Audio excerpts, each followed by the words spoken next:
Well, Choapa is the most southern valley in the Coquimbo region. It is the southern gateway to northern Chile. It is a transversal valley. It has two cords that go from the mountain range to the sea across the narrowest area of Chile. These ones that we see here. Yes, right here in the narrowest area of Chile. There are about 94 to 97 kilometers between the Argentine mountain range and the Chilean coast. You were telling me that this is the youngest wine zone in all of Chile. Yes, because we're starting to transform the area from being a zone for pisco to one for wine. Regarding the climate, well, this has been until a few years ago a Mediterranean climate, with seasons being a little more marked, but with climate change, it has become a little more semi-desert-like. At some point, we reached 150 millimeters of rain a year, and now we are probably at 50. Also, the influence of the Pacific Ocean is also well marked here, with that mist that comes all the way to the vineyard. Yes, we have around 40 kilometers straight towards the coast from here.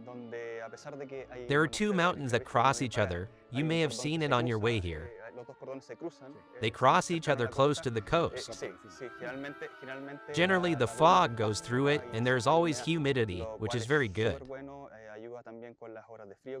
It also helps with the cold the vines need, which counteract the heat that we have in this area. We are where there used to be a river. The river basin. Exactly. You can tell there used to be one by the stones that are all around the vineyard.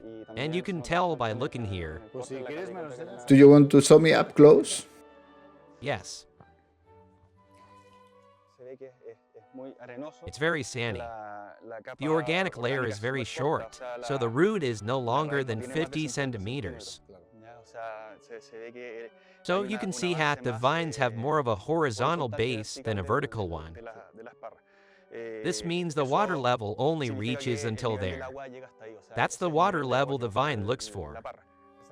Sand with pebbles tells about a low water retention. Very little, yes. That's why the root expands, and there's high competition between vines. For this reason, each vine is planted far from each other, so they don't fight for water between themselves. About viticulture, it surprises me a lot to find parallels in a dry place. Explain why these vines are here. Well, in the Choapa Valley, we mainly work with this barrel format. It's a Spanish barrel. We use it to make pisco. We seek to produce more kilos per hectare. This format carries much more than a vertical trellis vineyard. So we started with that format, but transformed it for the winemaking. What we've had to do regarding viticulture is lower the loads. We went from 50, 60,000 kilos per hectare to 20, 10,000 kilos depending on the strain, mainly within the grapes that are worked in the valley, which is in the Muscat family, Muscat of Alexandria, and the Pedro Jimenez. It works like this. These are 15-year-old vines. They're still young. You told me before that the weather used to be more Mediterranean, and now it's becoming more semi-desert or arid. And you have had a water problem. Actually, here you irrigate by water channels. By channels, yes, it's irrigated by flow. About 5 years ago, the drought issue was becoming a little stronger. We continue watering through flows channels, but irrigation technology is growing. What diseases do you guys have here? None. That's the privilege of this valley. The truth is that we don't use pesticides or herbicides. And at this time, the animals begin to come down, and we open our doors for their help before pruning. But to this day, we don't have any problems with plagues or something like that.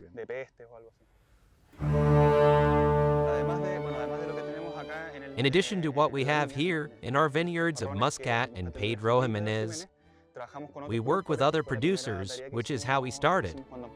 When we started the project, we toured the valley to see what strains there were, especially in red grapes, because in the valley of Pisco there are very few red grapes.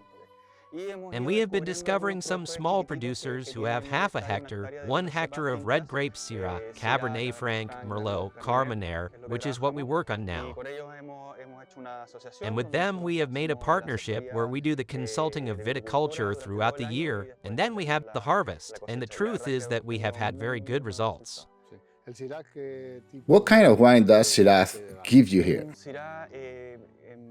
It is a very fruity Syrah with red fruit, very easy to drink. It does not have a very high acidity.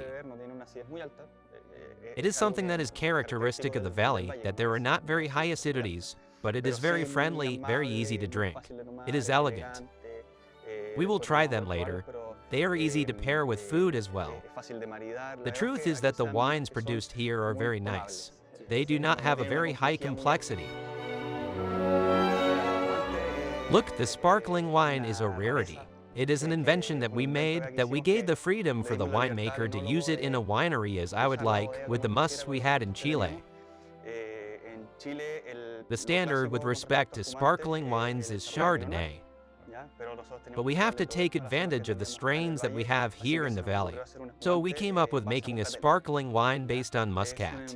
It is a sparkling wine that has 3 Muscats. It has Pedro Jimenez, Muscat of Alexandria, and Muscat Rosado. It's a sparkling elaborated by the Charmat method, so a sparkler with very light bubbles. Super friendly, easy to drink, with a very tropical nose, a very smooth mouthfeel, very easy to drink. Made to enjoy. The Charmat, can you explain the process very quickly? Yes. The classic method is the champenoise or traditional method. It's how champagne is made with a second fermentation in the bottle. Where the yeast is applied in the bottle, a second fermentation is generated inside the bottle. In the Charmat method, which is the Italian method, the second fermentation is made in inert stainless steel vessels. It is a larger format, and we chose it because it is not so invasive with respect to the yeast. It doesn't take on as many yeasty notes.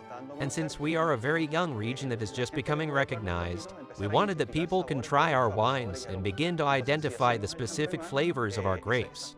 So if we use the traditional method, it would give us those notes of yeast, of toasted bread, that they were going to be above the wine. And you have another white that is not sparkling. It is also a blend of muscats. Yes, this is a dry blend. A dry white from a blend of Muscat of Alexandria, Muscat from Austria, and Pedro Jimenez. It's our most awarded wine, a blend that was born in 2018. It's a wine with more tropical notes, very well balanced with a rich acidity. It is a wine that does not have a very long finish, and it is easy to drink.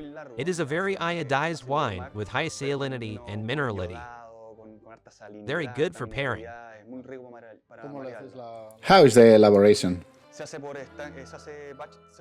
It is done separately, each grape in a different tank, with different fermentations separated for each one, and then when the wine is ready we do the assembly.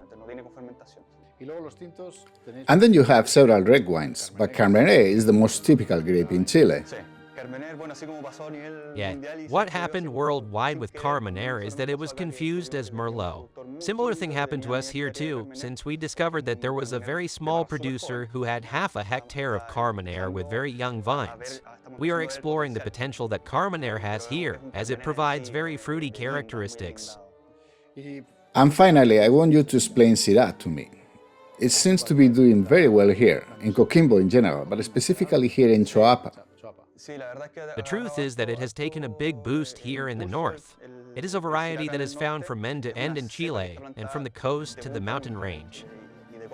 It happens very well everywhere, but here in the north it gives wines that are a little easier to drink, without so much complexity. They are very enjoyable wines. And we also make here a Syrah with 12 months of aging in barrels. This one is made in barrel of a third use that only seeks to round out the wine and allow a little oxygenation.